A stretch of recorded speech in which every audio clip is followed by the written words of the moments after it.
Let's get this sports podcast party started, all right?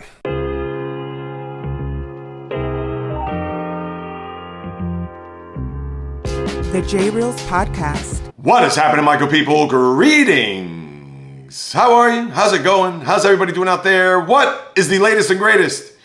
Hope everybody's doing well, feeling fantastic, in excellent spirits.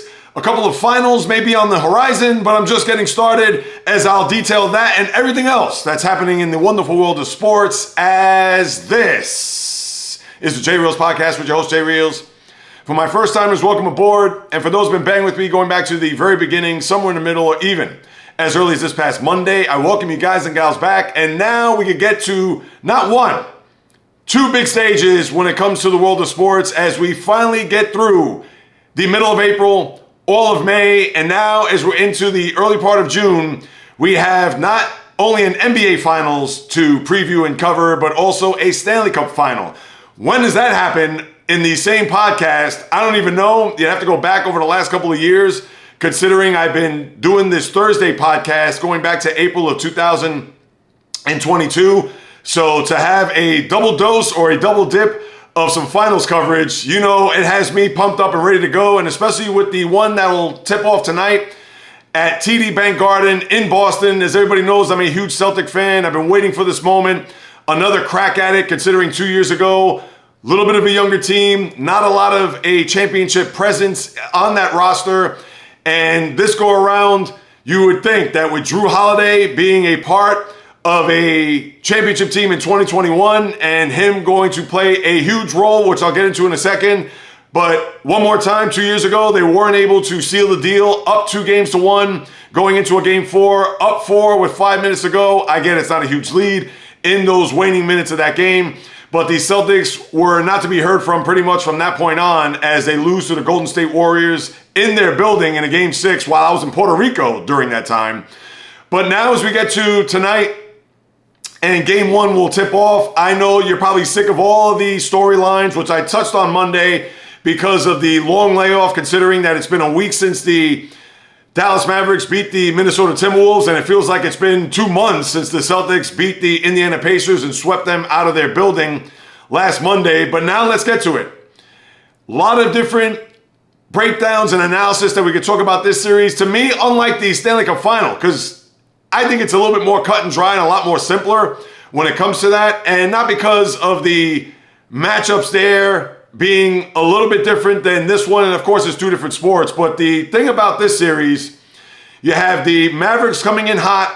You have the Mavericks, a team that is an underdog. And with the Celtics being a solid favorite, it is quite possible that with all the momentum, even with the week off, going into tonight's game 1 matchup, and I understand, the series is best of 7. It's not a NCAA tournament, winner takes all, or a knockout punch to one game, and then that's it. A la the Super Bowl, a la the tournament. But for this series, and especially for tonight, and the reason why I bring that up is because I think if the Mavericks are going to win this series, and I think they're going to win one of these first 2 games, you would think that as the road team, you want to get that first one, because then, not to say you got to put your foot off the pedal for game 2, but it's a scenario where you know that you don't have to scramble and there'd be a lot of pressure if you're down 0-1, knowing that you have to go back to Dallas, try to steal the home court advantage away, and at least give the Celtics something to think about. And they could do so with a win tonight. And when it comes to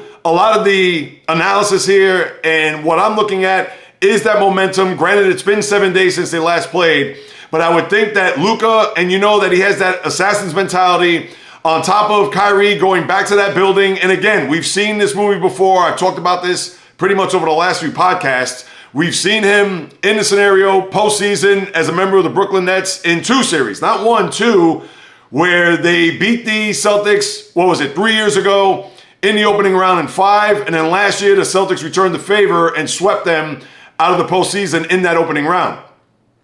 So the combination of Luka and Kyrie, knowing that they want to do their best to not only just get this game and obviously the series, but to get off to a good start, to be able to silence that Garden crowd, you know they're going to be pumped up, ready to go. And even though there's not really a home court advantage there, it's not the old Boston Garden dating back to the 60s, 70s, and even the 80s for that matter.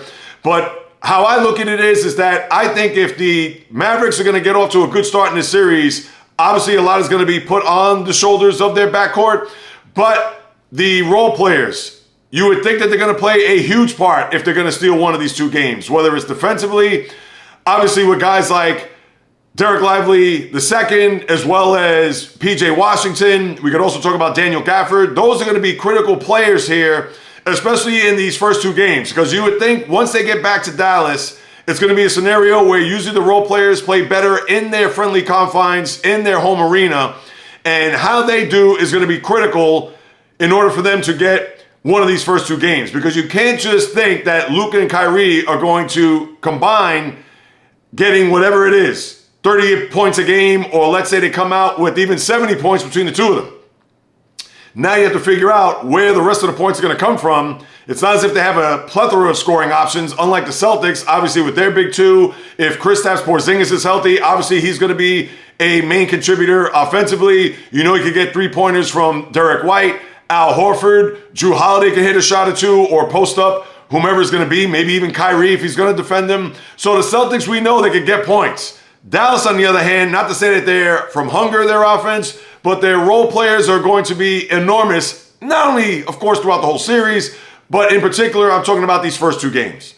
So when we look at it from the 30,000-foot view, what the Celtics are going to do defensively is going to be huge on Luka and Kyrie. Now, the big advantage that they have is their backcourt. They could switch either Drew Holiday or Derek White on Kyrie. Now, we understand they're not going to stop Kyrie. They can only contain him as best as they possibly can, slow him down. And we've seen Kyrie have moments in the postseason where he has not put up big offensive numbers. Now, granted, a lot of that is going to fall on the shoulders of Luka Doncic. And we get it that when it's time for him to go and time for him to make plays or make buckets, you know Kyrie is going to do his thing. But he has had moments in this postseason, most notably in the Oklahoma series, where he didn't really go off and have a bunch of 30-point games or games in the high 20s. He had games where he was in the single digits or even in the low teens. So if the Celtics could somehow manage his production from that standpoint, and you know he's going to try to be a facilitator to guys like Luka or to an open man that's in the corner, a la PJ Washington, or to get a guy a good look for three, that's going to be, I think, the MO for Dallas going in, because I'm sure as much as they're going to zero in on Luka Doncic, and rightfully so, at least the Celtics have a guy or two that could, at an arm's length, put Kyrie maybe a little bit more toward the perimeter, maybe have him move a lot more left to right. And I understand he's going to try to wear the Celtics down with his quickness, with his handle, etc. But it's a good luxury for them to have that they have two guys in the backcourt that can defend Kyrie and give each other a blow throughout the course of a game, or even the course of, if it goes, 7 games. So that's number one, and that's going to be one factor and one matchup that we're going to look at. The other one, of course, is going to be who's going to guard Luka Doncic. And we would even see maybe a guy like Derek White or even Drew Holiday, depending on what's happening throughout the course of a game. And I'm going to get to the coach in Joe Mazzulla, because he's also going to be huge in this. And I talked about this a little bit on Monday's podcast. But Luka, we know it's either going to be Jaylen Brown or possibly Jason Tatum. There's going to be a rotation there. I'd be a little bit surprised if you're going to have Al Horford at 38 years of age try to guard Luka, especially if it's going to be in the perimeter, because we know with those step backs, and he has a great handle himself. I think that would be even unfair for Horford to go out there to try to guard him on the perimeter. And I get it. You want to throw bodies at him. You just don't want to have the same guy. And unfortunately, if you're the Celtics, you know you're going to have to switch a lot and move these parts here, because you don't want to have Jaylen Brown get into early foul trouble, or even Jason Tatum for that matter, if he's going to have the assignment on Luka.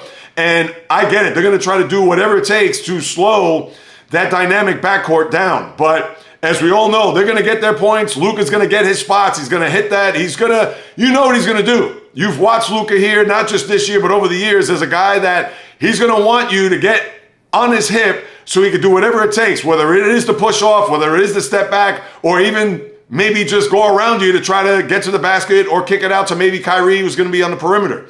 So you have that to look at if you're the Celtics. And now to get to what I think is going to be highly underrated, and I'm not trying to make Jason Kidd out to be Pat Riley, But the Kid Missoula matchup is one that we're going to have to pay attention to. And how Missoula is going to adjust here is going to be imperative.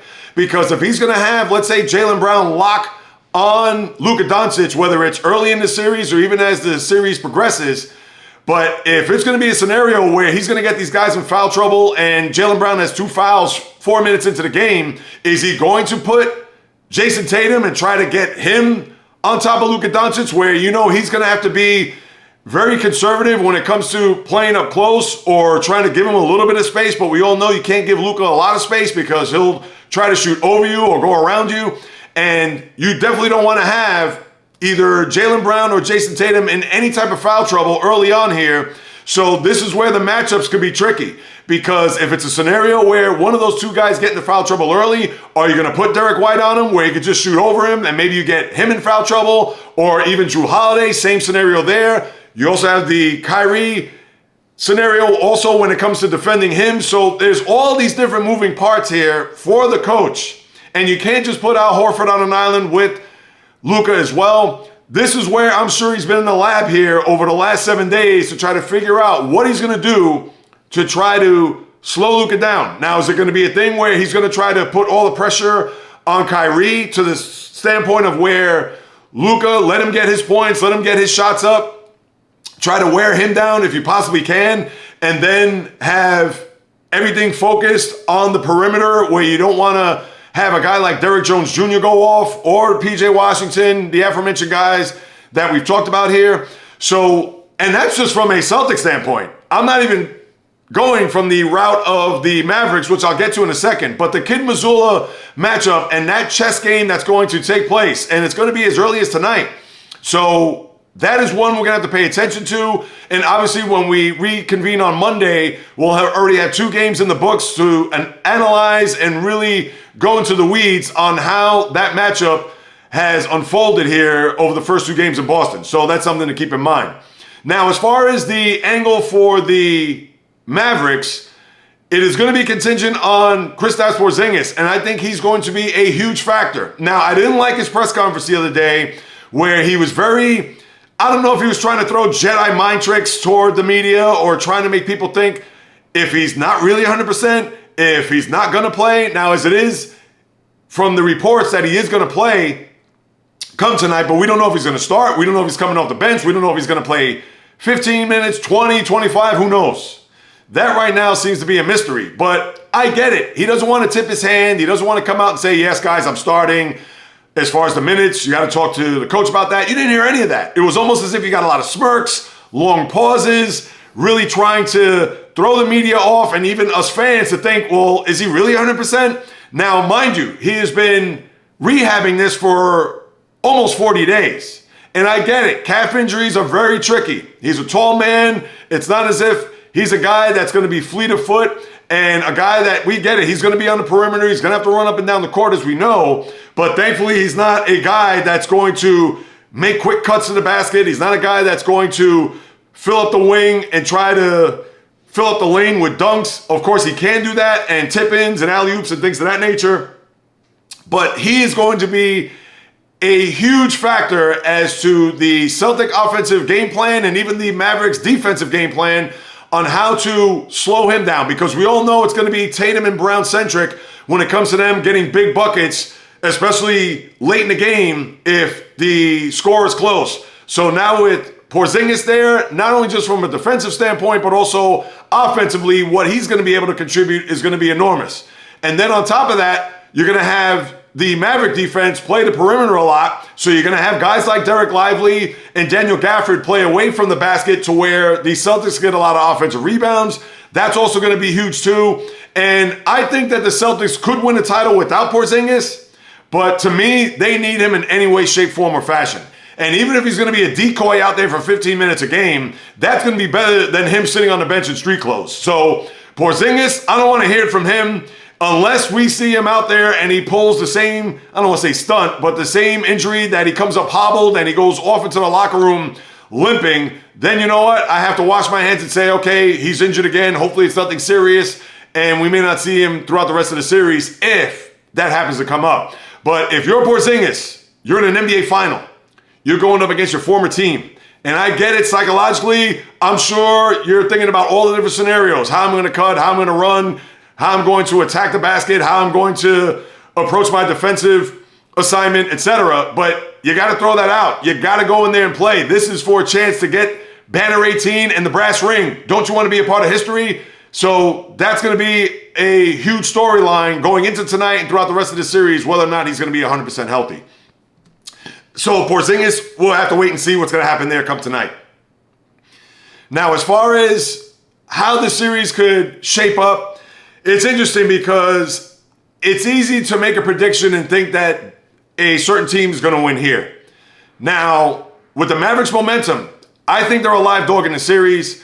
I think that they have a shot to even win the series. Obviously, they're playing in the series, even with the Celtics being a solid favorite. And a lot of the talk has been if the Mavericks do win this series, they'll be the third biggest underdog to win an NBA final, I believe, since going back maybe to 1980. I don't think of all time. And I don't know who the other two teams are. If I had to think off the top of my head, maybe the 2004 Pistons beating the Lakers, because that was a shock. I didn't think that the Pistons had it in them to go up against Kobe, Shaq, and even an aging Gary Payton and Karl Malone, but they won in 5 and winning those 3 games in the middle part of the series in Detroit. And I don't know who the other series is, but this would be a big upset. And how I look at it is that before I even get to my prediction, I'm looking at this from a standpoint of if the Mavericks win, I think it's either going to be 6 or 7. But if the Celtics win, it could be 5, 6, or 7. Now, I don't think they're going to sweep the Mavericks. I'd be really shocked if that's the case. And I think Luka will have an FU game, even if the Celtics are up, let's say 3-0. If it just so happens to be that, I think that they will not go out like lambs. I think they will go out and win a game 4 before coming back to Boston, if it so happens to fall that way.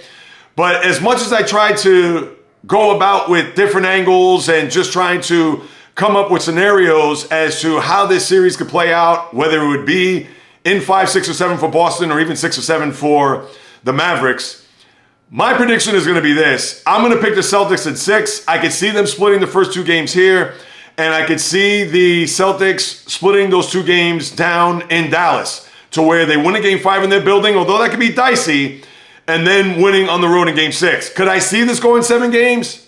I absolutely could.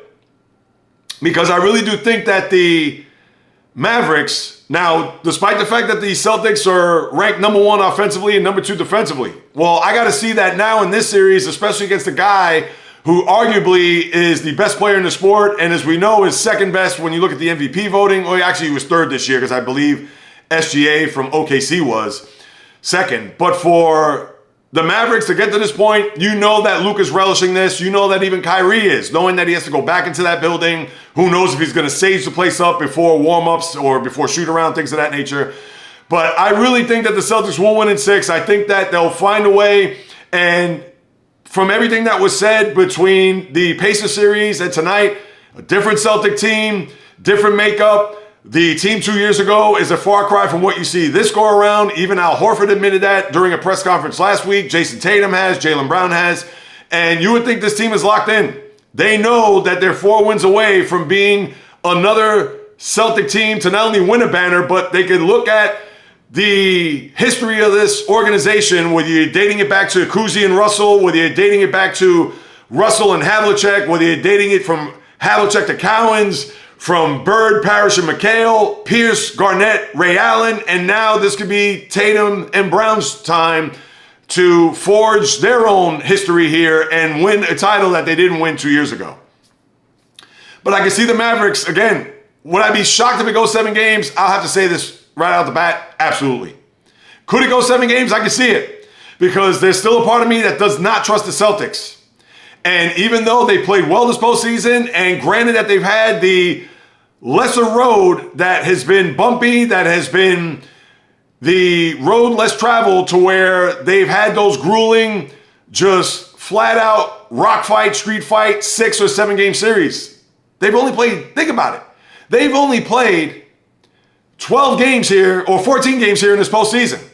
2 5-game series against the Heat and Cavaliers, and then a 4-game sweep. Where the Mavericks, granted that they didn't play in a 7th game either, but a 6 game against the Clippers, 6 against the Oklahoma City Thunder, and then 5 against the Timberwolves. But now this is a step in class because the Celtics and everything that they've done throughout the course of this regular season, now they're going to go up against what we've seen throughout the regular season and this postseason, the best team in the league. And that's why I think the Celtics, with everything that has transpired here, going back even 2 years ago to get to this point, I think they're primed and ready for a championship. Now, if they lose, whether it is in 7 games and 15 overtimes, I don't care how you slice it. It will be a devastating blow because the Celtics are primed to win right this very moment. I don't care about next year. I don't care about the core is intact with Tatum, who's going to sign his extension in the offseason, and we know Brown is locked in, and Drew Holiday, and even Porzingis for another year. I don't want to hear it. The time is now. They must win. But I know the Mavs are going to be a tough out, and I could see this being 2-2 coming back to Boston for a Game 5, and at that point, it's a toss-up. But I do think the Celtics will prevail. I think the Celtics, could they win in 5? I guess they could, but this would really they would have to be, I don't want to say near perfect. That's a little bit too strong because I'm not making the Mavs out to be the 85 Lakers. But for the respect that I have to give them and for what they've done throughout this postseason, I don't think anybody expected them to be here in a final, considering they had Denver there. And even with the young guns in OKC and Minnesota, look what Dallas did to both of those teams. So I'm going to say the Celtics in 6. I'm just going to put that to rest right now. And could I see this team go, like I said, could it be a 5-game series Celtics? Could, but I don't think it will. 7-game series, I don't think it will, but I would not be shocked. And if the Mavericks win, they're going to win either in 6 or 7. If they win in 5 or 4, they're going to have to scrape me off the ceiling because at that point, this podcast, I'm going to have like a 5-hour podcast about how the Celtics just absolutely melted and just did not show up against the Mavs if they do happen to sweep or win in 5.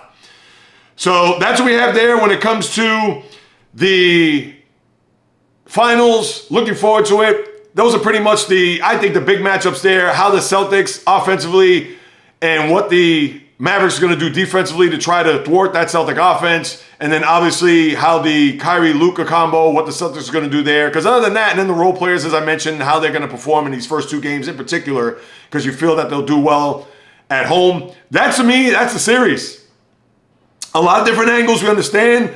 A lot of the key players, how they're going to be defended, how they're going to be able to defend each other, how they're going to be able to slow each other down, and how long this series could be.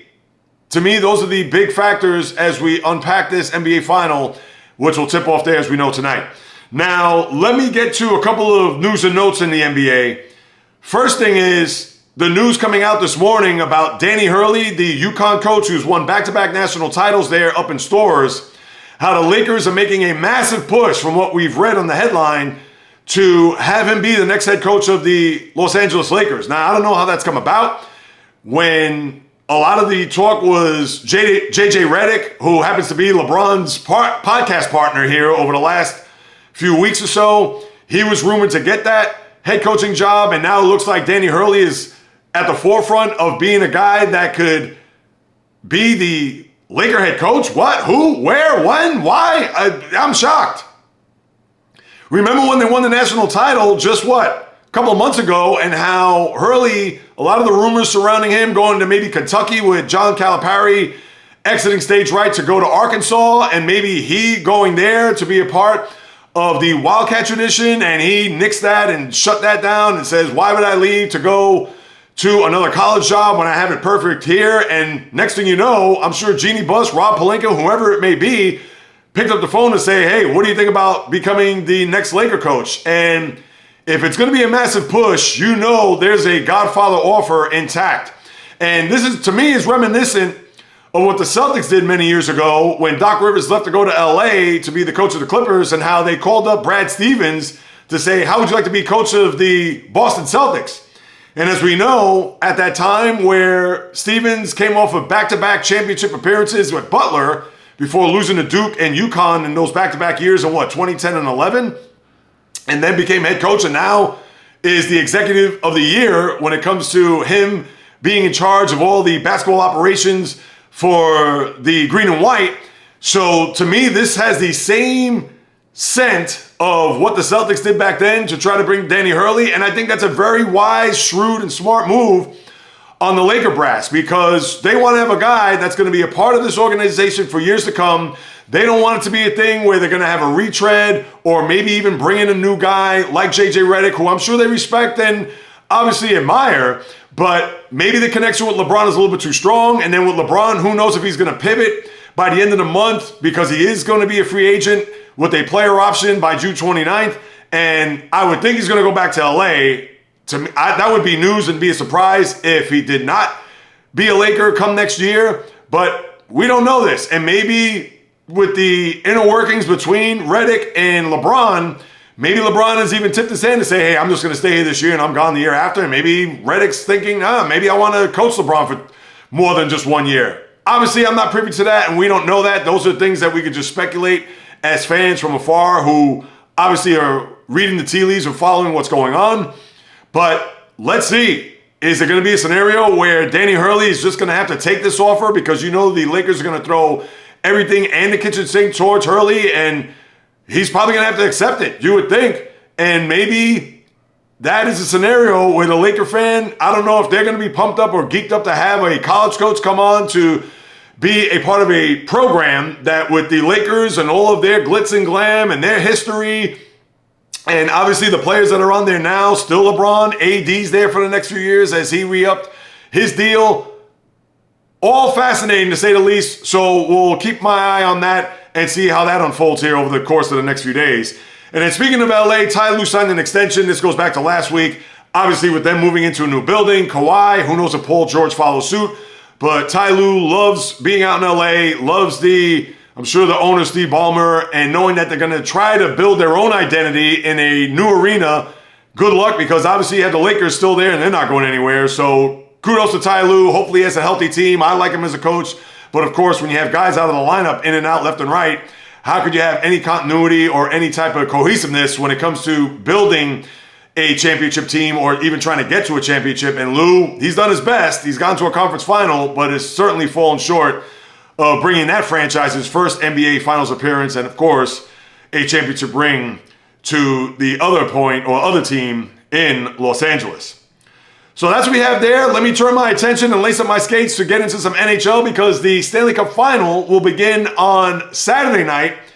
And think about this, ABC, ESPN has both the NBA and Stanley Cup Finals, so hopefully they get some big numbers across the board. Now, I'm sure, as I talked about there on Monday, if you gave Gary Bettman truth serum, I'm sure he would have loved to have Game 1 at Madison Square Garden Saturday night with Connor McDavid, Leon Draisaitl, and the Edmonton Oilers. And granted that they're not the Oilers from 40 years ago with Wayne Gretzky, Harry Curry, Paul Coffey, Grant Fuhr, etc., them winning 5 cups in 7 years and 4 under Wayne Gretzky.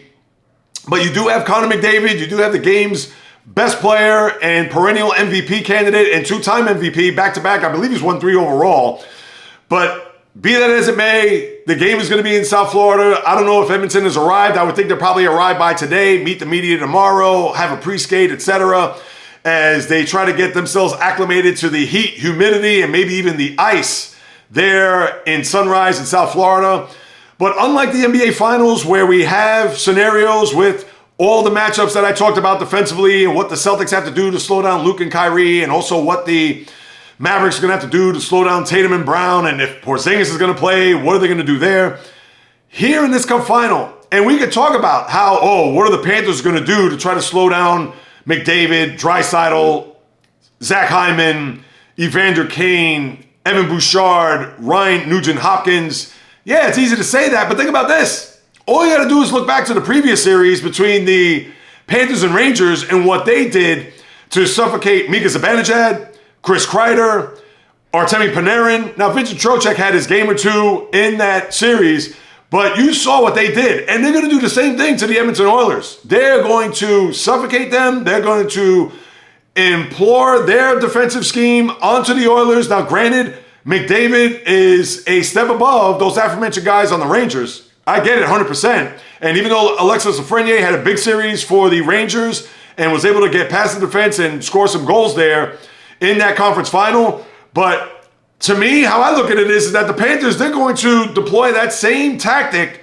towards McDavid, I'm sure with a few more adjustments. And if they get on a power play, we know how lethal that power play is, similar to what the Rangers are. But you got to remember, we saw what the Panthers did to that Ranger power play, and they pretty much thwarted them as you got deeper into that series. So how I look at it is that what are the Oilers going to do?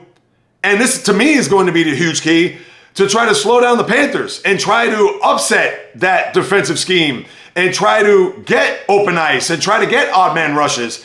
That's how I'm going to look at it, because we know that Paul Maurice, the coach of the Panthers, their game plan is already set. Why would it even be altered or even changed? All right, maybe a tweak here or two because of the specter of having to go up against the game's best player.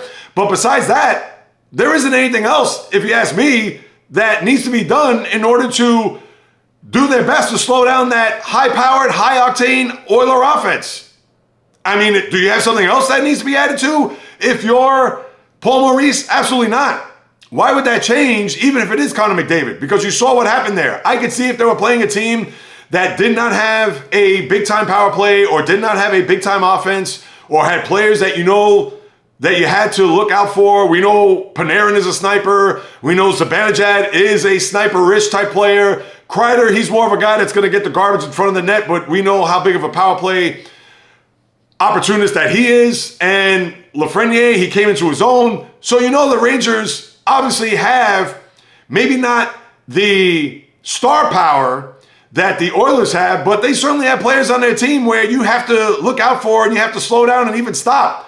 So one more time, people, I don't know what Paul Maurice is going to come up with. To me, it's going to be all on the Oiler head coach, Chris Knobloch, and what he's going to do to try to take advantage of maybe mistakes. And we know that the Panthers, they don't beat themselves. That's the one thing we've seen here throughout this postseason.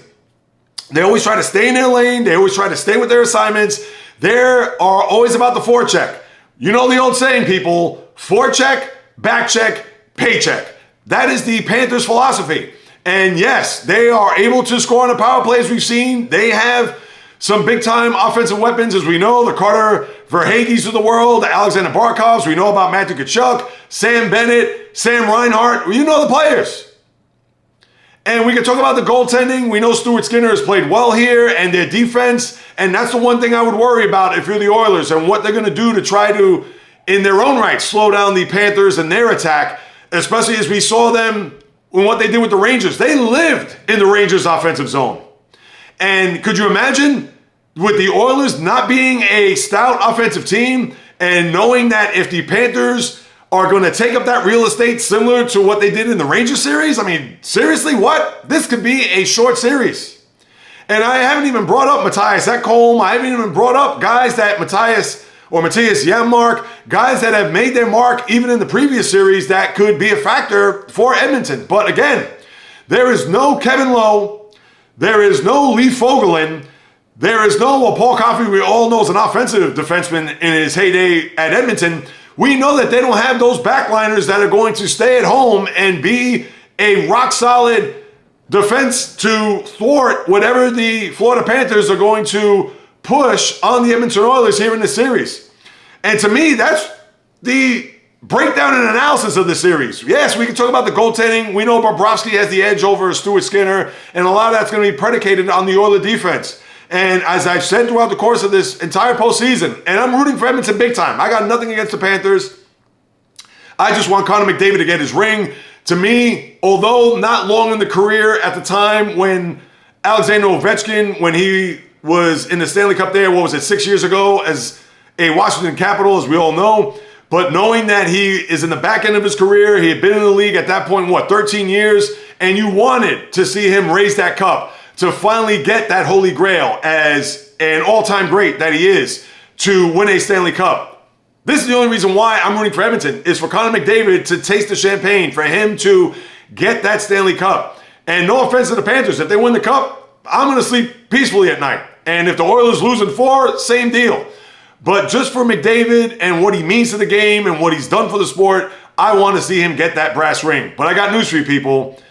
Unless the Oilers are going to find some slips through the cracks of the Panther defense, or the Panthers, for whatever reason, they're going to go in a nosedive, I could see this being a 5-game series, almost similar to what the Vegas Golden Knights did to the Panthers last year. I could see that happening this year to the Edmonton Oilers.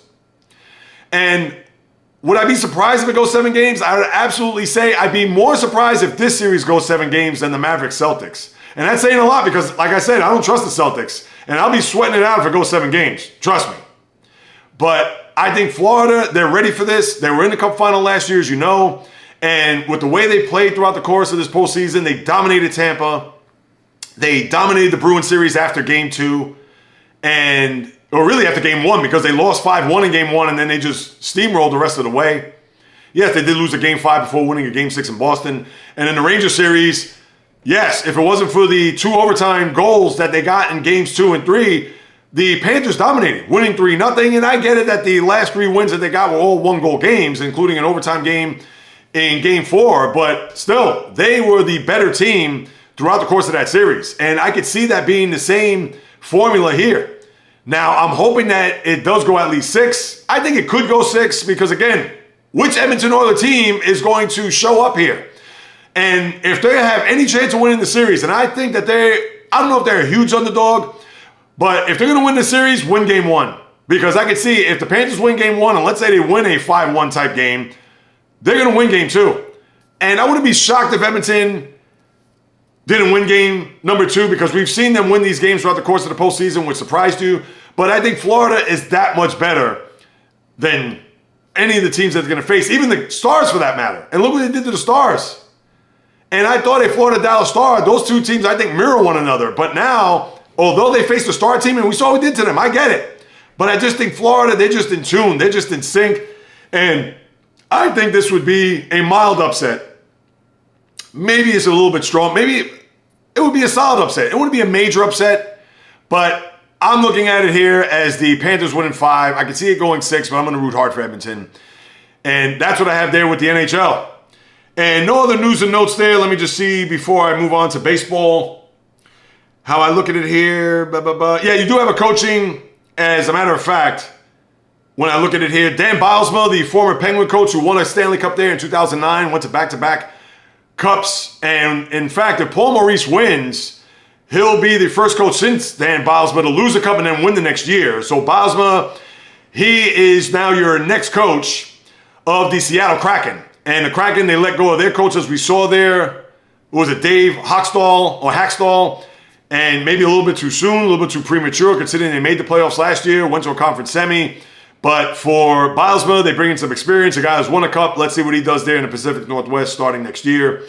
And that's what you have. So let's see what's going to happen here. As I talked about, yes, Florida, we know that they don't beat themselves, and Edmonton has those lapses. So that's why I think the Panthers will win in 5. Now as I get into the batter's box, talk a little baseball. You have a bunch of series here this week that we're looking forward to, especially this weekend. But early on this week, the Brewers, who are the tops in the Central, went to Philadelphia, and what happened? They got spanked. Got swept 3 games before Philly gets on a plane to go to London to play the Mets, and I'll talk about that in a second. But for the Phillies, they're still riding high. They have an 8-game lead. Now, mind you, the Braves, who are in second place, has 4 games in hand, but 8 and I believe 6 in the loss. So the Phillies are going to be flying literally over to London, and they're going to play the Mets, who they beat 3 out of 4 there in the early part of last month. So we'll talk about that in a second. But they were no match. And then you had another interesting series with Kansas City and Cleveland, where the Guardians beat the Royals there on Tuesday night. Was postponed yesterday, and they will play again today. So they have a 5-game lead over the Royals as of right now. Cleveland is now 40-20 to start off their year. They're making me look really bad because I never thought that the Guardians would have a year like this, considering Terry Francona retired. You bring in Stephen Vogt, first-time manager, the former A's catcher. And then with Shane Bieber, their ace starter, going down with Tommy John surgery, and their lineup, although their lineup has been pretty good, but other than Jose Ramirez, there isn't a guy that's going to scare you in that lineup. But they've had guys, whether your name is Andres Jimenez, their left fielder, I like the kid Kwan. He's a very good leadoff hitter. And they've had guys who've contributed. So the Guardians, I have to give it up. They're making me look bad as far as my over-under picks. And maybe I'll talk about that a little bit on Monday, because I should have probably discussed that last Monday during Memorial Day when we got to that first part of the baseball calendar where we could kind of unpack and see where the baseball landscape could go. So I will bring that up on Mondays. I don't think I have that. Maybe it's on my phone. But I will talk about that next time. But so far in this baseball week, with those two series that are the ones that to me, they stick out the most because those are the ones that are the most competitive. I know that the Astros, they are sliding here a little bit. And I talked about them on Monday too. And think about this. Not only did they lose Jose Urquidy, but also Christian Javier to UCL injuries. Both going to go under the knife, Tommy John. So if you don't think that this Astros season is not going to get on track, there's another reason as to why. And listen, because of the way the AL is shaping up, they still have a shot for the wild card and maybe even the division for that matter, because it's not as if Seattle's running away with it. And Texas, we know they've been injured. And even though they have done well as of late, I know they beat 2 out of 3 to the Marlins. And now this early part of the week, I had to see what they've done. I believe they split some games here along the way. And that's a division where maybe they could still be in the running and still be in good stead to maybe take the division when it's all said and done. But I don't think they're going to click this year. And Alex Bregman not doing well, especially in a walk year. You would think that he would put up big numbers, but that hasn't been the case. And same for Yordan Alvarez. So I don't think the Astros, now anything can happen as we all know, but it's getting late early around here. And here we are approaching the middle of June. And they're still floundering, and maybe somehow, some way, they could pull what the Washington Nationals did, that slow start, and then turn it around to win a World Series. That we'll have to wait and see. But right now, as I look at the schedule here from the past week, some of the other matchups that we could look at, the Braves and the Red Sox, I know the Red Sox have done, and give it up to them. They've still done pretty well here. Now, they split those first 2 games. I believe they only had a 2-game series. Did Boston go down to Atlanta? I think they did early on this year. So they had a split there. And a lot of other series, the White Sox, they've lost now 13 in a row. The Cubs and the Crosstown series, North Side, South Side, they lost 2 games, 7-6. The game on Monday was brutal. They were up 5-0, or Tuesday, I should say. They lost 5-0, and then the Cubs came roaring back to win, and they also won 7-6 yesterday. So the Southsiders, boy, they are really going through it this year. As we know, 15-47, the worst record in the sport. Other than that, that's all you really have there, like something that we can look at as far as the schedule goes. Yeah, I'm not talking, you want to talk about LA and Pittsburgh? Yeah, let's talk about that last night. Paul Skeens going up against Shohei Ohtani, first inning, blowing hitters away. Well, their name is Mookie Betts. Even Shohei, 300-mile heaters. Good morning, good afternoon, and good night. And then in the second at-bat, took him deep into the night there at PNC Park. But the Pirates were able to get that game. They win 10-6. Skeens is now 3-0 with a 3 ERA. And they'll have the rubber match there today in Pittsburgh before LA comes to New York yet again. Remember, they were here early last week, Monday, Tuesday, Wednesday, to introduce Memorial Day week, where they swept the Mets and embarrassed them in 3 games. But now, as I pivot and talk about the weekend series, the Dodgers invade Yankee Stadium for the first time since 2016. And, of course, when you think Dodgers-Yankees, you're going to harken back to the days of when they played in Brooklyn, all those World Series where they couldn't get over the hump. The Bums wait until next year where they lost all those World Series to the Yankees, whether it was, I believe, in 52, 53. They didn't play each other in 54. Of course, we know about 56, Don Larson, but sandwiched in between that, 55, 7 games, Johnny Padres winning Game 7, 2-0, and the Brooklyn Dodgers, I believe they won that Game 7 in Yankee Stadium, where that was a rivalry that we've seen. They also, I believe, played in 49 in the World Series. So I get it. I'm going back to the middle of the 20th century. But Dodgers-Yankees, they're going to bring up a lot of nostalgia. And I get it. That was the Brooklyn Dodgers, but that was still the Dodgers. And even as they moved to LA there in the late 50s, and then when you get to the 70s, they played in 77, 78. We all know about those back-to-back years. The Bronx is burning. Reggie's 3 home runs in Game 6. And then winning in 78, the great at-bat between Bob Welch and Reggie Jackson. The strikeout there in Game 2 as the Dodgers go up 2-0 before they come back to Yankee Stadium. The wizardry at third base of Greg Nettles, saving runs left and right. Yankees winning those middle 3 games and then going to LA where the Yankees win back-to-back. And the catch there by Thurman Munson, the pop-up, I believe, was by Ron Cey to end that World Series. And then in 81, to fast forward, the strike year, Fernando Mania, where the Yankees won the first 2 games at the stadium before Fernando, in his first World Series game, did not pitch the way he did throughout that rookie year, which got him the Rookie of the Year in the National League. But the Dodgers were able to win that game. You had the game where Reggie lost the ball in the sun, Ron Say getting hit in the head by Goose Gossage in Game 5. They come back to Yankee Stadium and pretty much did the same to the Yankees, what the Yankees did to them in 78, losing the first 2 games before winning the next 4, including a 9-2 win in game number 6 at Yankee Stadium, to where they were able to exact a little bit revenge from losing those back-to-back World Series appearances in 77 and 78. And since then, you haven't had them playing a World Series. So as we all know, as I gave you a little history lesson, Dodgers-Yankees this weekend, and your matchups as far as pitching goes, I'm fascinated to see what Yamamoto is going to do on Friday night. Now, these games are all over the place. Apple TV on Friday, Fox Saturday, ESPN on Sunday. So you have Yamamoto. Let's see him on the big stage at Yankee Stadium. I'm fascinated to see how that's going to play out. So you have that to look forward to in your opening matchup. Saturday there on Fox, you have Gavin Stone, the youngster, going up against Nestor Cortez.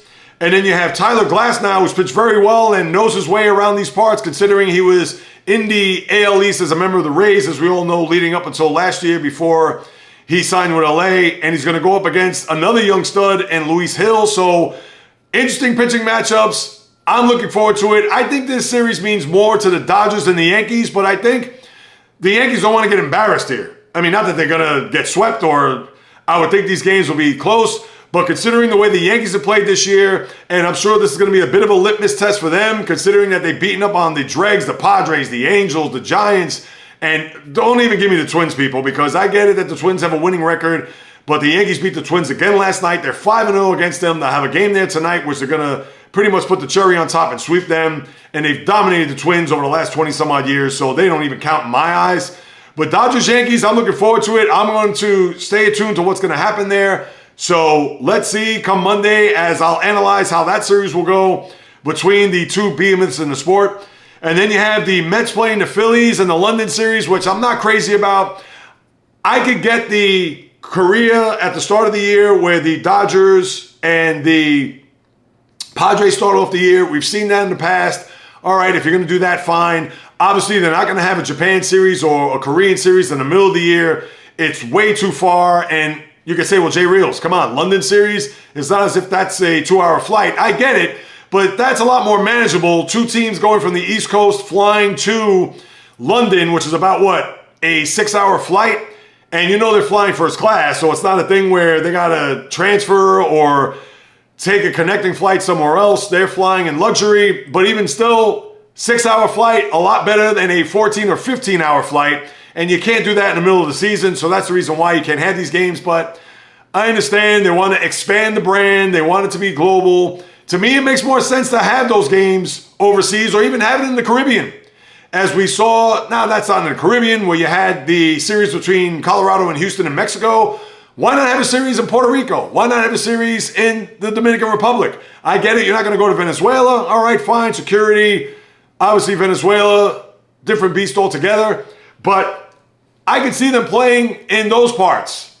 Why not do that? And I get it. You're not going to do it now. It's in rainy season. You're going to have a lot of thunderstorms and just a lot of rain you have to deal with, especially in a 3-game series. You're not going to be able to make those games up. But have those games early. Have them in April and May, where you can have a Caribbean series instead of a London series, where those are baseball hotbeds. London is not a baseball hotbed. Similar to how I argue with the NFL about them going to Germany and going to London over the years, as we've seen. Or now they're going to go to Brazil. Brazil, that is football, yes, but that is soccer. That is soccer land. I was going to say Soccer USA. Faux pas there, Jay Reels. Soccer is king in Brazil. American football isn't.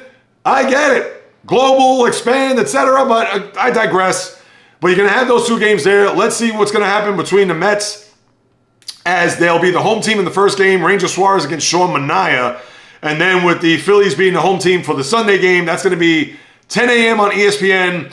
And then that first game in London is a Fox game, so you're going to have a Fox doubleheader that day. Philly, New York, 1 o'clock or 1:10. And then you have the Dodgers and Yankees at 7:35. And then 10 a.m., another double dip for ESPN. Fox, of course, was Saturday. Sunday is ESPN. 10 a.m. is the Phillies and Mets, followed by the Dodgers and Yankees at 7 there on ESPN. So you're going to see a lot of New York over the weekend here on the grand stage when it comes to baseball. And as far as any other series to keep an eye on, not really. Baltimore at Tampa, Minnesota at Pittsburgh, Milwaukee at Detroit, only because they're over 500. Seattle at KC, Houston playing the Angels of Anaheim. Let's see if they can try to creep back in the West and in the wild card. Arizona, San Diego, not a lot. But you do have those two big series that you could at least sink your teeth into. And then you have some other news off the field where you had a scenario where Tucupita Marcano, who was on a Padre roster this year, was on the Pirates last year on the injured list, and I guess his boredom took over to where he placed 387 bets and in upwards of $150,000 betting on his team. And when the crackdown came across, and there were other players that were involved too, a reliever on the Arizona Diamondbacks last year who's only going to get a year because he had bet on baseball but not on his team. I believe that was the case, so he's only going to get a year. But because Marcano bet on his own team while he was idle, trying to recoup from injuries, banned from baseball. As you know, it's a no-no dating back to the White Sox scandal, going back to the 1919 World Series. As we know, shoeless Joe Jackson. We also look at Pete Rose managing in the 80s, how he gambled, and sure enough, he's not in the Hall of Fame, as we know. Definitely is a Hall of Famer, but not enshrined in Cooperstown. And now an infielder, a utility player. What possessed him to want to bet on his own team is beyond me, but he is done for his career, banned from baseball. Sad news there for him as he commits career suicide there, and who knows what his next stop is. So good luck to Marcano as far as what he's going to do for the remainder of his life. So now let me pivot. Now, I guess to continue the sad news. No, I'll save that for a second. Let me get to the French Open because obviously that's going to be a big story here going into the weekend. And the big story of the last few days was Novak Djokovic. As I get my tennis racket and toe the white lines, Novak Djokovic, who came off of a fourth-round match winning but injuring his knee in the process and was set to face Casper Ruud in a quarterfinal. Well, that's not going to take place because Djokovic had to withdraw because of this knee injury where he tore his meniscus, and now there's a lot of talk that he may even try to go and play at Wimbledon. Now, the surgery was performed yesterday because he knew between Wimbledon and even the Olympics, where a lot of the report says that he was so crestfallen from not winning a gold medal a few years ago at the Olympics in 2021, had to be moved, as we all know, because of the pandemic. And now he is trying to do his best to get back on the court, whether it is Wimbledon, which would be a tremendous turnaround considering he got the surgery yesterday, which was June 5th, and I believe the start of Wimbledon is Sunday, July 1st. So he has less than a month to recoup, recover, etc. Very ambitious of him. Hopefully he does show up at the All England Club. That we'll have to wait and see. But for Djokovic, now it leaves the men's title wide open, but you would think it's probably going to come down to the semifinal, which will be tomorrow between Carlos Alcaraz and Jannik Sinner. Now, we would think that one of those two players will probably be the ones that come out on top. And when we look at the other side of the draw, yes, you have Alexander Zverev, who's still alive. Daniel Medvedev was out as he lost earlier this week. So you have an opportunity to where it looks like whomever comes out of that semifinal between Sinner and Alcaraz could be your French Open champ.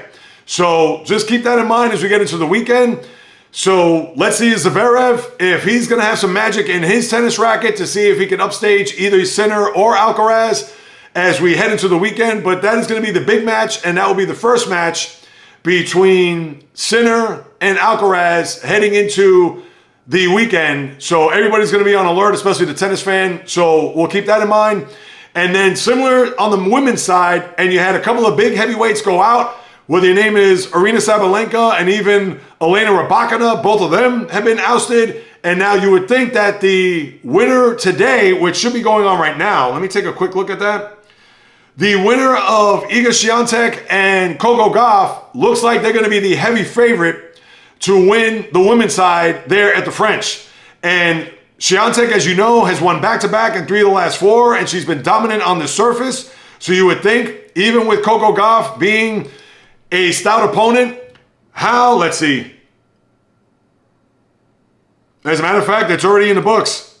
Swiatek overwhelms Gauff to reach the French Open final, 6-2, 6-4. So there you have it. Right? Live, direct. And I know by the time you listen to us, it's not going to be live and direct. But there you go. Improved to 11-1 overall against Gauff. Beat her in straight sets, 6-2, 6-4. No match there. And now Swiatek trying to three-peat as well as win 4 of the last 5. And her dominance there on the clay surface continues. And the title match, she will face either Mira Andreev, who beat Sabalenka in the process, or Jasmine Paolini. And she's ranked number 12 in the world. I mean, this would be, as we talked about here throughout the course of this podcast, this wouldn't be a mild upset. This wouldn't be a solid upset. This would be a monumental upset if either Andreeva or Jasmine Paolini, all right, she's ranked 12th in the world. If either one of them beats Swiatek there on Saturday, boy, that would just knock the tennis world socks off if either one of those two go out and beat Swiatek there on Saturday. So that's what you have there with the women's. You would think Swiatek is going to cruise to a victory. It's just a matter if she's going to do it in straight sets, 6-love, 6-love, or 6-1, 6-2. That we'll have to wait and see. But that is your tennis there leading into the weekend as we get you caught up there with what's happening in Roland Garros. Now, I guess I have to get to the sad news there, and that's the NFL, because what we saw there on Monday was just tragedy unlike any other. Former All-Pro, Hall of Famer, arguably one of the top. A lot of people will think John Hannah is the best offensive guard in the history of the sport. But Larry Allen, he's, if not in the front seat, and may not even take a backseat to John Hannah, but he's right there in the passenger seat if Hannah it's driving with Allen at shotgun. 52 years of age, dies tragically on a trip with his family to Mexico. Now, I don't know what the details of his death. I don't know if it was because he suffered a heart attack. Who knows? And obviously, I'm not going to speculate here. I guess they've kept that private. And a guy who was notorious for bench pressing 700 pounds, a guy that coming out of the second round from Sonoma State, a guy who, let's face it, was an underdog coming into the NFL, thinking that maybe it was a reach for this guy, Sonoma State. They probably couldn't find it on the map. And here he was. Mind you, this was the first year that Barry Switzer was the coach of the Dallas Cowboys, drafted in the 94 season. That's when they had a chance to three-peat and lost to the Niners in the NFC Championship game. But Allen forged himself as a guy who was a bull at that position, who even was part anchor with Eric Williams, Nate Newton, who was the other guard on that offensive line, Mark Stepnoski, who was the center. I mean, that was a line that was as dominant of an offensive line as you've ever seen. Mark Tuinei there as well. For that line to patrol the running game for one Emmitt Smith, and of course to keep Troy Aikman upright, to have a guy who made 7 Pro Bowls and was an All-Pro, I believe, 7 years. I believe he had even more than that, maybe 8 or 9 Pro Bowls, but was an All-Pro. If I take a look at it here, was an All-Pro 7 times. And if you're an All-Pro, that means you're one of the top 2 guards in the sport. And for him to pass away 52 years of age, just a terrible story. Thoughts, prayers, condolences go out to his family, the Cowboys, the NFL. Just a terrible loss there, losing one of the all-time greats there in a one Larry Allen. And then you have a scenario where Christian McCaffrey got a 2-year extension, $19 million per through 2027. And on the flip side of that, CeeDee Lamb, he's waiting for his money as he skipped OTAs, waiting to get an extension on his contract. Well, good luck. And I'm sure they'll probably work something out when it's all said and done. But think about it. You still got to sign Micah Parsons, who's going to be a free agent and a defensive anchor on that team. And we know how important he is to be a part of that Cowboy defense. And then you have Dak Prescott, who, for all intents and purposes, is going into a walk year.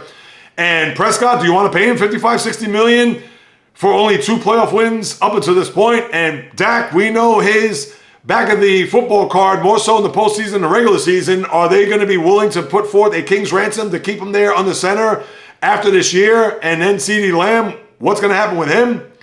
So that is a giant question mark there in Cowboy camp on whether or not CeeDee Lamb's going to come back. And CeeDee Lamb, I believe, may have been first team or at least second team All-Pro. So you know he's going to want his coin. So that's going to be a soap opera. And what Jerry and Stephen Jones are going to do then as they get closer to training camp, which, dare I even say, is about 7 weeks from right now. Please, don't let me get started there. And then quickly with the schedule, the college football playoff, which is going to start December 20th, and that's on a Friday. They're going to have games on Saturday, the 21st, because the college football playoff is going to go from December 20th to January 20th. Obviously, with the 12 teams, you're going to have all those breakdowns, all those games. So you're going to have the 2 teams, the 2 games on Friday. I believe you're going to have a 4 and 8 o'clock. No, I take that back. You're going to have the 1 playoff game on December 20th that's going to be in primetime. Then on the 21st, ABC and ESPN, they're going to televise the 2 games at 12 and 4. Sadly, that's going to go up against the NFL games at 1 and 4:30. The NFL games are Houston and Kansas City and Baltimore, Pittsburgh, because you got to remember, those games that are taking place on Saturday, those matchups you're going to see on Christmas Day. Kansas City at Pittsburgh, and then I believe it's going to be Baltimore at Houston. So the NFL, they've already planned this out. So the college football, and I guess the first round, maybe not a lot of people are going to be pumped up to watch that. I'm sure a lot of people are going to be pumped up to watch Baltimore, Pittsburgh, depending on where they're at in the standings, as well as Houston, Kansas City. But the college football had no choice but to put those games on a Saturday. And I thought maybe it would have been wise for them to have a 4:30 and put them in prime time, but they want to put it in the afternoon. Maybe that's their mistake. Maybe they want to have it in the afternoon. I would have pivoted and done 4:30 and 8, so at least they could stay away from the NFL for at least one time slot.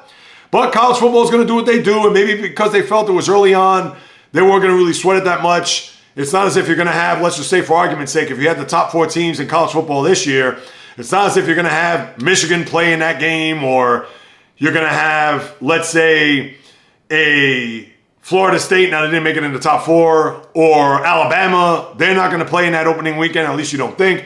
So that's what the prevailing thought was, I think, for college football. Maybe they'll say, all right, let the NFL be. We'll just stay at 12 and 4. And I guess that's how they looked at it. So kudos to them, but that is your college football schedule. I thought to throw that out there. And then to wrap up, I just want to close out with the Belmont, because there's nothing really to discuss here. The only thing that you may be looking forward to is Seize the Gray, who won the Preakness. He's going to race, as well as Mystik Dan. Looks like he's going to race as well. I don't know what's going to happen with Fierceness, who lost the Kentucky Derby and was a big-time favorite in the Derby, but was up the track at 15. But how I look at it is the favorite is Sierra Leone, who I believe came second in the Derby. So we'll get to see Sierra Leone. And with him being the favorite to go up against the Derby and the Preakness winner, if you're pumped up about that, if you're a horse racing fan, kudos to you. And by the way, for those thinking that they're going to go to Belmont to watch this race, if I were you, I wouldn't do it. You're going to have to go 2.5 hours up the Taconic, I believe it's the Taconic, to go to Saratoga, because they're doing some repairs and renovations there at the Belmont. So if you happen to think that, it's at the Belmont, and you're going to go out there and they're going to be crickets, because the race is going to be in Saratoga. So if you're thinking the Belmont Stakes, and yes, we all know traditionally, historically, it is the Belmont, but you're not going to see it this year, and I think even next year for that matter. That I'm not too sure of, but for sure this go around, you're not going to go right there off of the Turnpike where the UBS Arena is, where the Islanders play, and then right in the shadows is Belmont Park. No race there. It's in Saratoga. So whatever buzz, whatever feeling that you had to go there and to represent, not the case. It's in Saratoga, so that even brings less appeal to the race, because it's up there, and obviously you're not going to have a Triple Crown threat to boot. That'll do it, my good people. Another episode just about in the books. As always, thank you so much for stopping by, carving out precious time out of your day to listen to what it is I have to say about what goes on in the world of sports. If you haven't done so, as you know, subscribe, rate, and review, not only on Apple, Spotify, if you want to hear it in your earbuds, headphones, or speakers, but also on YouTube for the visually inclined at JReels to get the latest and greatest on what's happening in the world of sports. You know I got you covered. And also, if you want to hit me up with a question, comment, criticism, please do so at the following: Instagram, TikTok, Facebook, the JReels Podcast, Twitter, X, JReels1, just a number, the old-fashioned way, the JReels Podcast at gmail.com. I'll be more than happy to follow up you guys and gals. And again, subscribe on YouTube, people. I would implore you to do so. I'd really appreciate it. As a full-time content creator, this is what I do, people. 100%, 24/7. Because whether you do or do not know, it's in the blood. It's in the DNA, as I like to say. Talking sports, watching sports, following sports, covering it, no matter what. I got you covered with nothing but passion, fire, fury, energy with my thoughts, critiques, opinions, praise, analysis, feelings on anything and everything that happens on the world of the diamond, ice, gridiron, hardwood, golf course, racetrack, tennis court, boxing ring, octagon, you name it. From my lips to your ears, from my heart to your soul, from where I am to wherever you are, the JReels Podcast always comes correct, direct, and in full effect. From the South Bronx to South Beach to South Central to South Pacific and all points beyond, peace, love, and God bless everybody. And until next time on the JReels Podcast, on the flip, baby.